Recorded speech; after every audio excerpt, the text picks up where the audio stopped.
প্রায় ১৩৬৪ বঙ্গাব্দে বসন্তের প্রাদুর্ভাব থেকে বাঁচতে শিবনগরে শুরু হয়েছিল শীতলা দেবীর আরাধনা। আজও সেই পুজো চলছে স্বমহিমায়, তবে ভিন্ন নামে, ভিন্ন প্রথায়। দক্ষিণ ২৪ পরগনায় নামখানার শিবনগর এলাকায় দেবী শীতলা পূজিত হন কাঁকড়া বুড়ি নামে।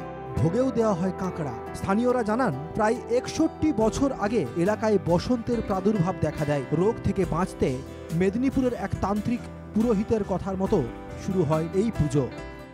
এখানে পগবিল বসেছিল এই রাস্তাটা তৈরি করবার জন্য, তো তারই সেখানেই যারা কাজ করতে এসেছিল তাদের বসন্ত সেই থেকে সারা পাড়ায় ছড়িয়ে পড়ে। তারই প্রতিকারের জন্য এখানের বিশিষ্ট ব্যক্তি কার্তিক চন্দ্র সামন্ত শীতলা পুজো এখানে প্রতিষ্ঠা করে। লোকমুখে প্রচলিত পুজোর ঘটোত্তোলনের সময় ঘটের ওপর একটি কাঁকড়া এসে বসে, আকাশে দেখা দেয় শঙ্খচিল। তারপর থেকেই এই পুজো প্রচলিত হয় কাঁকড়া বুড়ির পুজো নামে। কেউ কেউ আবার বলেন, প্রায় বছর ১২ আগে এক শরণার্থী তারপর ভোগ হিসাবে কাঁকড়া, এবং এই নামেই প্রচলন হয় পুজোর। নাম নিয়ে বিতর্ক থাকলেও দেবীর কৃপা নিয়ে কোনো প্রশ্ন নেই ভক্তদের মনে। রাজ্যের বিভিন্ন প্রান্ত থেকে, এমনকি বহির্রাজ্য থেকেও ভক্তরা আসেন কাঁকড়া বুড়ির কাছে। দেখতে পাবেন, আমরা যখন ঘটোত্তোলনে যাব আকাশে চণ্ডী চিল দেখা যাবে, এবং সেই জায়গা থেকে দাঁড়িয়ে বিগত ৬১ বছরে আমাদের সেই ট্র্যাডিশন মা আমাদের এইভাবে দেখা দেন।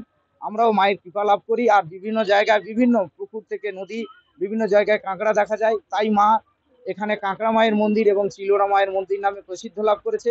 শুধু পশ্চিমবঙ্গে নয়, পশ্চিমবঙ্গের বাইরেও বিভিন্ন রাজ্যে, ঝাড়খণ্ড থেকে শুরু করে বিহার, ইউপি, বিভিন্ন জায়গা থেকে, দিল্লি থেকে বহু দর্শনার্থী, বহু ভক্তবৃন্দ এখানে এসে উপস্থিত হয়।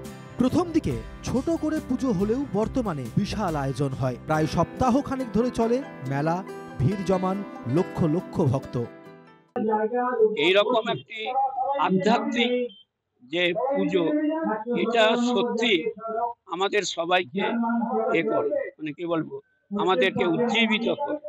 কারণ এই যে সংস্কৃতি, এই যে কৃষ্টি, এটাকে ধরে রাখা খুবই কঠিন। এলাকাবাসীর দাবি, দেবী খুবই জাগ্রত, তাদের সকল ইচ্ছা পূরণ হয়। তাই প্রতি বছর তারা বিভিন্ন প্রান্ত থেকে ছুটে আসেন কাঁকড়া বুড়ির কাছে। নামখানা থেকে অরিজিৎ মণ্ডলের রিপোর্ট, NK টিভি বাংলা।